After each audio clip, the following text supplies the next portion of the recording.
আমাদের গল্পের নায়ক জিয়ন জাংকুক। তার বয়স হলো 22 বছর। সে খুব রাগী প্রকৃতির একজন ছেলে, কিন্তু তার মনটা অনেক ভালো। আর এই হলো আমাদের গল্পের নায়িকা তে, যার বয়স 15 বছর। সে খুব দুষ্ট এবং মিষ্টি স্বভাবের একটা মেয়ে। তে আর জাংকুক চাচাতো ভাই বোন।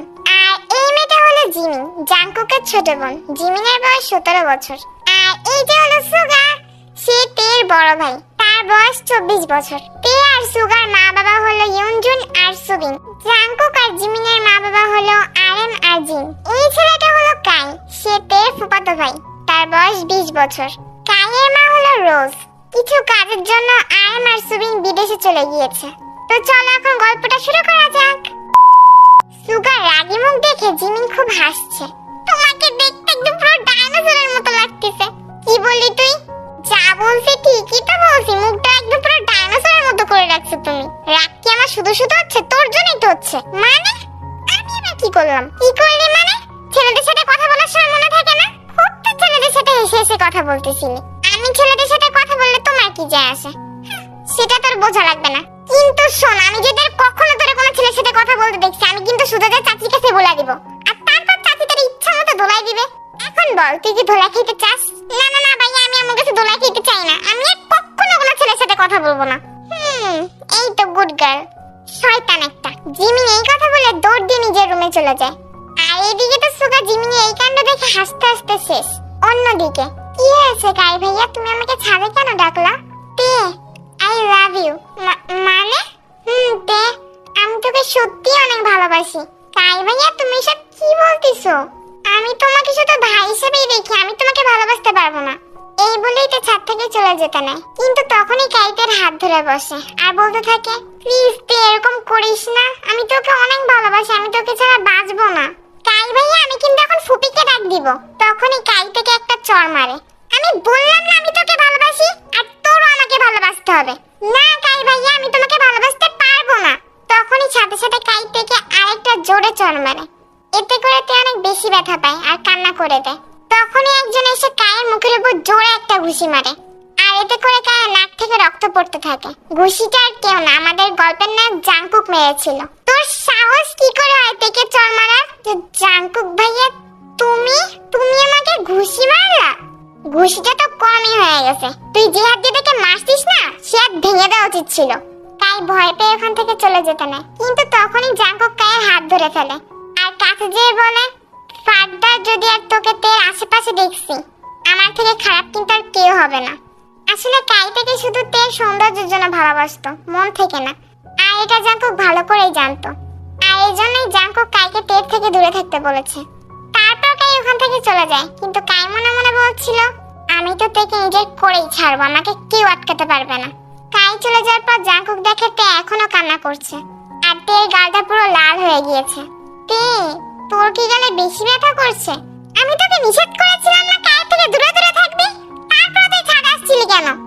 সরি জাংকুক ভাইয়া, কখনো এরকম করবো না। হইছে, এখন রুমে চল। এভাবেই দেখতে দেখতে প্রায় 1 সপ্তাহ চলে যায়। আজকে আয়ুর গায়ে হলুদ। আয়ু হলো তের চাচাতো বোন। তে আর জিমিন মিলে আয়ুকে সুন্দর করে সাজায় আর নিজেরাও সাজায়। তে আর জিমিন আজকে হলুদ লেহেঙ্গা পরেছিল। তে আর জিমিনকে আজকে পুরো পরীর মতো লাগছিল, মানে হলুদ পরী। তাদের সাজাগোজা শেষ হলে তারা আয়ুকে নিয়ে নিচে নামতে থাকে। হঠাৎ করে জাংকুকের চোখ যায় তের দিকে, আর সে তো ওখানে ফ্রিজ হয়ে যায়। সুগারও সেম অবস্থা, সেও জিমিনকে দেখে ফ্রিজ হয়ে যায়। হঠাৎ করে জাংকুক আর সুগার মাঝখান থেকে এসে বলে, কি রে ভাই, তোরা আমরা ফ্রিজ হয়ে আছিস কেন? ফাইনালি জাংকুক আর সুগার হুঁশ ফেরে। কি বললাম যে তোরা আমরা ফ্রিজ হয়ে আছিস কেন? কই না তো। আমি সবই বুঝি। আপনারা দুজন তো আপনাদের রানীদের দেখছিলেন। ইউনো, তোর কি মার খাইতে ইচ্ছা করতেছে? আমি জানি, আজকাল তো সত্যি কথা বললেই দোষ। তখনই জাংকুক আর সুগা মিলে বেচারা ইউনোর কান টেনে ধরে। তো সরি ভাই, তোরা থাকি কেন, আমি গেলাম। তারপর ইউনো সেখান থেকে চলে যায়। কিছুক্ষণ পরে আয়ুর গায়ে হলুদ অনুষ্ঠান শুরু হয়। সবাই গিয়ে আয়ুকে হলুদ লাগাচ্ছিল। তেও যায় আয়ুকে হলুদ লাগাতে। কিন্তু তখনই জাংকুক ওইখানে যায়। তে নিজের প্রতিশোধ নেওয়ার জন্য জাংকুকের পুরো মুখে হলুদ লাগায় দেয়। আর এটা তো জাংকুক প্রচন্ড আকারে রেগে যায়। কিন্তু তারপরও সে নিজের রাগটাকে কন্ট্রোল করে।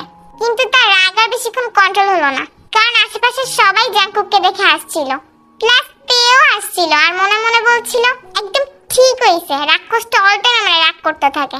এখন বুঝুক মজা। জাংকুক তো এবার অনেক ক্ষেপে যায় আর তের হাত শক্ত করে ধরে টানতে টানতে রুমে নিয়ে যায়। রুমে এসে জাংকুক দরজা বন্ধ করে দেয়।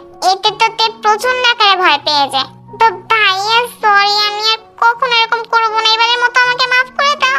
জাংকুক আর কিছু না বলে তাকে দেয়ালের সাথে চেপে ধরে আর নিজের গাল তের গালের সাথে ঘষতে থাকে। মূলত জাংকুক নিজের গালের হলুদগুলো তের গালে ঘষে ঘষে দিচ্ছিল। তের গালে হলুদ লাগানো শেষ হয়ে গেলে জাংকুক তাকে ছেড়ে দেয়। তে তো প্রচন্ড আকারে রেগে যায়। তুমি এটা কি করলা ভাই? আমি কষ্ট করে 2 ঘন্টা ধরে মুখে মেকআপ করছিলাম। এই কথা বলে তে মিথ্যা মিথ্যা কাঁদতে থাকে। ওকে তো এবার এইটা বল, তুই মেকআপ করছিলি কেন? আমি তোকে মেকআপ করতে নিষেধ করছিলাম না? আমি তো তোকে সাজতে নিষেধ করছিলাম, তারপর তুই সাজছিস কেন বল? এমনি ছেলেরা তোর জন্য পাগল। শোন, আমি যেন তোর আর কখনো সাজতে না দেখি, আর সাজলো শুধু আমার দেখাবে, আর কাউরে না, বুঝছিস? এখন যে মুখ ধুয়ে যা। তে তো জাংকুকের কথা ভয় পেয়ে যায় আর মনে মনে বলতে থাকে, উফ, শয়তান একটা, আমার সবকিছুতেই শয়তানের প্রবলেম। আমি যেটাই করতে যাই সেটাই বলে করা যাবে না। তারপর তে যে মুখ ধুয়ে আসে। অন্যদিকে সুগা একটু দুষ্টামি করে জিমিনের মুখে হলুদ লাগিয়েছিল, কিন্তু সেই সুগা বেচারা কি আর জানতো যে শুধু হলুদ লাগানোর কারণে তার পিঠে আজকে 100টা তাল পড়বে? শয়তান একটা, তুই আমার মুখে হলুদ লাগালি কেন? তুই জানিস আমি কত কষ্ট করে এত সুন্দর করে মেকআপ করছিলাম, আমার সম্পূর্ণ মেকআপ নষ্ট হয়ে গেছে। তো সরি বইনা, আমার এবারের মতো ক্ষমা করে দে, আমি জীবনে তোর মেকআপ নষ্ট করব না। কে শোনে কার কথা? জিমিন তো সুগাকে ইচ্ছা মতো পিটাচ্ছে আর জিমিনের ভয় সুগা বেচারা দৌড়াচ্ছে আর দৌড়াচ্ছে। তাদের এই কাণ্ড দেখে আশেপাশে সবাই হেসে দেয়। এভাবে করে প্রায় 1 মাস চলে যায়। হঠাৎ করে একদিন তেদের বাসায় একটা মেয়ে আসে আর দরজাটা তেই খুলেছিল। তে তো অবাক হয়ে মেয়েটাকে বলে, আপনি কে আপু? এটা কি জাংকুকদের বাসা? হ্যাঁ, বাট আপনি কে? এই মেয়ে, তুমি আমাকে আপনি করে কেন বলছো? আমাকে দেখে কি তোমার বুড়ি মনে হয়? আমাকে তুমি করে বলো। ওকে ওকে, বুঝছি, বাট আগে এটা বলো তুমি কে?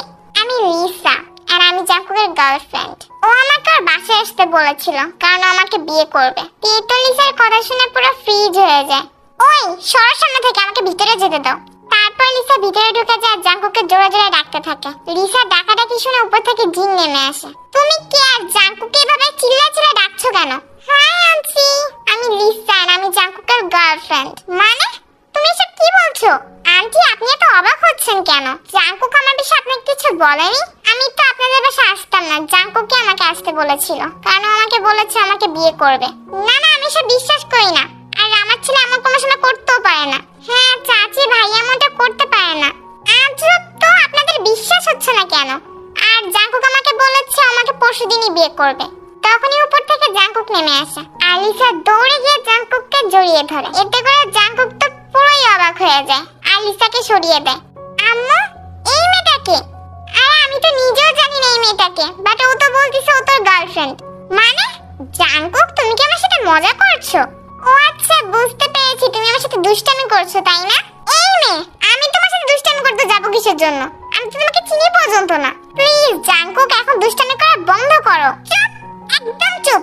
তুমি আমার বাসা থেকে এখনই বের হও। জাংকুক, তুমি এসব কি বলছো? তুমি তো নিজেই আমাকে তোমার বাসায় ডেকেছো কারণ তুমি আমাকে বিয়ে করবা। প্লিজ জাংকুক, এখন আর আমার সাথে তুমি এরকম করো না। আমি বাসা থেকে পালিয়ে এসেছি, এখন আমি বাসায় কিভাবে যাব?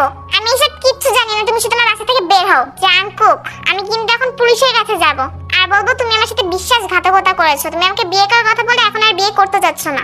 জাংকুকের সাথে সাথে সবাই লিসার কথা শুনে অবাক হয়ে যায় আর তারপর তারা বাধ্য হয়ে লিসার কথায় রাজি হয়ে যায় আর জাংকুক আর লিসার বিয়ে ঠিক করে।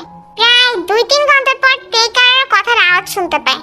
তে তার রুম থেকে বের হয়ে দেখতে পায় লিসা লিসার দরজার সামনে, মানে রুমের সামনে দাঁড়িয়ে কারোর সাথে ফোনে কথা বলছে। তে যখনই লিসার কাছে যেতে থাকে তখনই লিসা বুঝতে পারে যে তার পিছনে কেউ আছে। তাই লিসার সাথে সাথে ফোনটা কেটে দেয়। কি হয়েছে? তুমি এখানে কি করছো? আপু, এটা আমাদের বাড়ি, আমি যেখানে খুশি সেখানেই যেতে পারি, বুঝছো? লিসা আর কিছু না বলে নিজের রুমে চলে যায় আর তে মনে মনে বলতে থাকে, আচ্ছা লিচু সাতচুনিটা কার সাথে কথা বলছিল? বুঝছি, লিচু সাতচুনিটার উপর আমার নজর রাখতে হবে। এভাবে করে একদিন কেটে যায় আর আজকে লিসা আর জাংকুকের বিয়ে। আজকে সকাল থেকে জাংকুকের মনটা অনেক খারাপ। শুধু জাংকুক না, আজকে সবার মনটাই অনেক খারাপ। তের মনটা আজকে একটু বেশি খারাপ, কিন্তু তারপরে সে জিমিনের সাথে লিসার রুমে যেতে থাকে লিসাকে সাজিয়ে দিতে। যখনই তে আর জিমিন লিসার রুমে ঢুকতে যাবে তখনই তারা শুনতে পায় যে লিসার রুম থেকে কোনো একটা ছেলের আওয়াজ আসছে, মানে লিসার ওই ছেলেটা কথা বলছে। তে, এটা কাই ভাইয়ার কণ্ঠ না?